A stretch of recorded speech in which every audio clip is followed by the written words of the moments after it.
Bwana mtazamaji wa FJTV, ni wakati mzuri tumekutana tena hapa ndani ya FJTV. Ni kukaribishe ndani ya Sports Recap. Tutakuwa nami Neema Kayubwa, lakini pia sitakuwa peke yangu, nitakuwa na Ahmed Ali ambaye atahakikisha unapata taarifa zote kiundani. Kubwa zaidi tutamwangazia mchezaji wa Azam FC Faisal ambaye amepata kadi nyekundu na kukosa michezo mitatu mbele yake. Mchezo wa kesho dhidi ya Tanzania Prison, lakini pia mchezo mwingine na ule wa Yanga na Azam.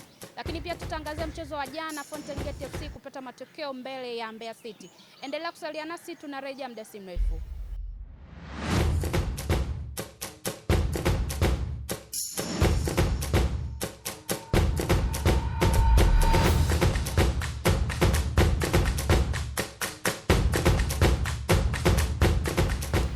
Baada ya kurejea, nataka tuanze moja kwa moja mediali. Naam. Jana Fountain Gate FC tunaona amepata ushindi wa goli moja dhidi ya Mbeya City. Fountain hakuwa katika wakati mzuri, alikuwa kwenye zile timu kama ligi ndio imetamatika sasa hivi, basi tuseme anashuka daraja moja kwa moja, lakini bahati ilivyo kwao jana kaweza kupata ushindi mbele ya Mbeya City. Dakika za 70 na 75 super sub Sadik Ramadhani akaingia akaweza kufanya vizuri, akawapatia ushindi ambao ulidumu ndani ya dakika 90. Tuongelee kwa ujumla ushindi wa jana umeisogeza Fountain katika nafasi ya 13 akiwa na michezo 15 na pointi zake 15. Una taswira gani ama unawapa nini, nguvu gani kuelekea katika michezo ambayo imesalia ya duru ya pili? Kwanza kabisa mchezo wa jana uliwakutanisha wote ambao kidogo hawakuwa na matokeo mazuri hapo awali. Ukija kumzungumzia Mbeya City, ukija kumzungumzia Fountain Gate, na ukija hata ukija kuangalia katika msimamo wa ligi, wote walikuwa zile timu tano za mwisho au timu nne wote walikuwa wanakutana, wapo katika ile line hiyo hapo. Kwa hiyo mchezo wa jana uliwakutanisha watu wote wenye uhitaji mkubwa wa matokeo. Timu zote mbili zilikuwa zinahitaji matokeo kwa udi na uvumba. Lakini ulicha hali kama hiyo, Fountain alienda kucheza mchezo akiwa ugenini. Tunaona Mbeya City anapoteza kwake. Kwa hiyo unaona ni kwa jinsi gani Fountain alivyojiandaa kuanzia kwa benchi la ufundi hadi kwa wachezaji kuhakikisha kwamba anapata alama tatu ili waweze kujiweka katika nafasi nzuri zaidi kuepuka kile kikombe cha playoff ama kushuka daraja kabisa. Kwa hiyo tunaona mchezo ulikuwa ni mzuri, mchezo ulikuwa ni wa kupishana kwa 90%, na kila mchezaji anatamani kutumia nafasi aliyoaminiwa na kocha wake ili kumdhihirisha kwamba anajua nini alichotumwa uwanjani. Tunakuja kuona super sub ambayo inaingia na kupata goli na kuwapelekea Fountain Gate kuibuka kidedea ushindi wa pointi 3 kwa goli moja, ya wamebuka pointi 3 baada ya kupata ushindi wa goli moja na kupelekea kufikisha alama 15, ambapo mwanzo ulikuwa na alama 12 na sasa hivi baada ya kupata ushindi wa goli moja na kuibuka na pointi 3 wakapata alama 3 na kufikia pale alama 15, ambazo alama 15 zinawapeleka hadi nafasi ya 13 katika msimamo wa ligi. Kija kumwangalia Mbeya City amezidi kushuka chini. Sasa hivi atashika nafasi ya 14 katika msimamo wa ligi. Kwa hiyo unakuja kuangalia jana Mbeya City alikuwa anahitaji matokeo, pia Fountain Gate alikuwa anahitaji matokeo, lakini imetokea Fountain Gate amepata matokeo zaidi kulingana na uwezo wa kutumia nafasi, pia na uwezo wa mchezaji mmoja ambao umepelekea hadi yeye kuibuka mshindi.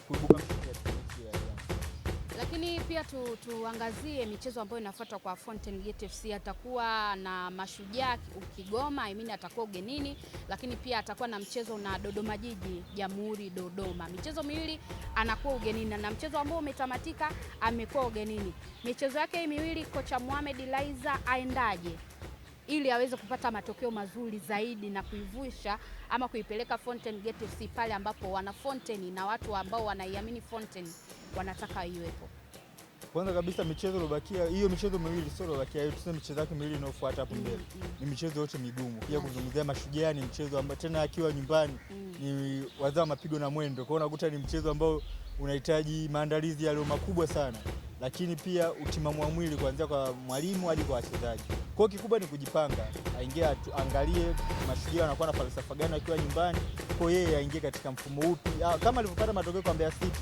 Maana sio kitu rahisi kupata matokeo katika kanda za Mbeya hizi nyanda za juu kusini. Kwa hiyo unaona ni mchezo ulikuwa ni mgumu, lakini aliweza kupata matokeo kwa sababu tumeona mbona Fountain akutana anapoteza hadi mechi nyumbani, lakini leo ameenda kupata matokeo ugenini. Unaona kabisa Mohamed Laizer ana approach nzuri za kucheza ugenini na anaweza akapata matokeo akakupa surprise ambayo haukuitarajia. Kwa hiyo tunaamini mchezo wa Mashujaa kama Tanzania na falsafa iliyo nzuri, anaweza kaibuka na matokeo.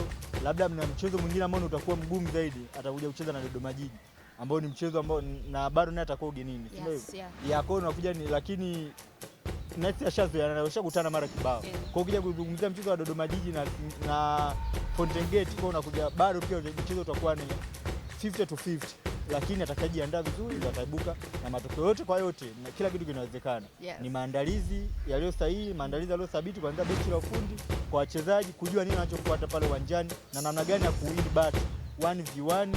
Ukiachia 1v1, pia falsafa na mbinu za mwalimu zitaamua ubingwa au zitaamua ushindi katika hiyo mechi atakazokutana hao wawili. Wote ni timu ambazo zenye daraja sawa, isipokuwa tu labda utofauti utakapotokea, atakayeamka vizuri katika uwanja ndio atakayepata matokeo sahihi. Sawa, tuachane na Fountain Gate FC ambayo ilipata ushindi siku ya jana. Tumgeukie mchezaji ambaye ni bora, tuseme mimi, kwangu mimi ni kiungo bora wa muda wote ndani ya Tanzania kwa upande wa wazawa. Faisal amepata kadi ya nyekundu mchezo dhidi ya Pamba Jiji ambao ulimalizika kwa sare ya bao 2-2. Kadi hii nyekundu inamtoa nje katika michezo mitatu. Tunafahamu sheria iliyopo. Mchezo na Tanzania Prison siku ya kesho, lakini tarehe 11 atakuja Dodoma, atakutana na Dodoma Jiji, then atarudi Dar kucheza na Young Africans. Michezo mitatu bila Faisal, kocha Ibenge aingiaje ama aweke kipi ili Azam apate matokeo? Kwa hiyo ukija kuzungumzia Faisal ni mchezaji tegemeo, tena ni mchezaji muhimu sana katika klabu ya Azam. Na ndio maana hata alipopata kadi nyekundu, hata mimi naamini hata kocha naye hakutegemea kile kitu kama kitatokea. Ni ajali kama ajali nyingine. Ilikuwa ni kadi ambayo ilikuwa ni ya dhahiri, alifanya faulu mbaya kabisa, ilipelekea apate ile kadi. Kwa hiyo kile uangalia katika athari katika klabu ya Azam imeathirika katika nafasi kubwa tuseme. Sababu kama unavyomjua Faisal, anaweza akakofu katika sehemu kuu mbili. Unaweza kumchezesha kama box to box midfielder akacheza na akaweza kuholda vizuri kabisa. Pia unaweza kumchezesha kama kiungo mshambuliaji kama namba 10, pia anaweza akacheza na vizuri kabisa na akakupa kitu ambacho unakihitaji, kwa sababu ni mchezaji mwenye uwezo wa kushuti mbali, pia ni mchezaji mwenye uwezo wa yani 1v1 anaweza akafanya kitu chochote. Kwa hiyo ni mchezaji ambaye alikuwa na kila kitu katika klabu ya Azam, naye mchezaji ambaye ni tegemeo kubwa hususan katika michuano mikubwa. Ukija kuangalia michuano alocheza ya shirikisho kwenye ligi, kwa unakuta Azam anapata nafasi wakati mgumu kupata matokeo, lakini Faisal ana uwezo wa kuamua mechi. Kwa licha ukija kuangalia mechi yake kubwa kabisa ambayo ipo mbeleni hapo dhidi ya Yanga, ni kwa sababu ndio miongoni mwa mechi kubwa ambazo ziko mbele yao. Kwa ukija kuangalia hususan mechi hapa asali kubwa inaangalia katika mechi dhidi ya Yanga, japokuwa wapo mbadala, lakini tunaamini kwa sababu Faisal alishakutana na Yanga mara kibao na alishawahi kupata matokeo mazuri. Yani japokuwa timu unakuta labda imesare au imelose, lakini unakuta alishapata matokeo, yeye alishashinda magoli tena zaidi ya moja. Unakuta mechi kadhaa, ukija kuangalia mechi 4 walizokutana kati ya Yanga na Azam, Faisal unakuta ameshashinda magoli mengi tu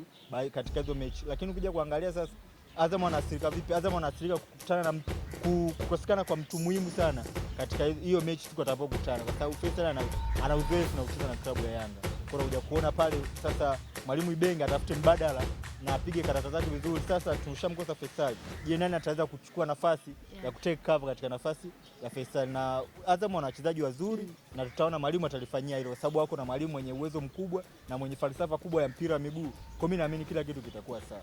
Bwana, klabu ya Azam FC ina mwalimu mwenye uwezo mkubwa sana, kwa hiyo atajua jinsi gani ya kuichezesha timu bila Faisal katika michezo ambayo Faisal ataikosa. Humdani tulikuwa na mengi, lakini haya ni machache kati ya yale mengi ambayo tulitamani we mtazamaji wa FJTV uyafahamu. Ulikuwa nami Neema Kayugo mwanzo mpaka hapa tunafika tamati, lakini pia nilikuwa na Ahmed Ali ambaye amehakikisha unapata chambuzi kiundani zaidi. Endelea kufuatilia FJTV, lakini nyuma ya kamera alikuwa ni Apostle Master ambaye yeye ni shabiki mkubwa sana wa klabu ya Manchester City. Sasa sijui kwa hapa ndani ni shabiki wa timu gani. Hadi wakati mwingine ndani ya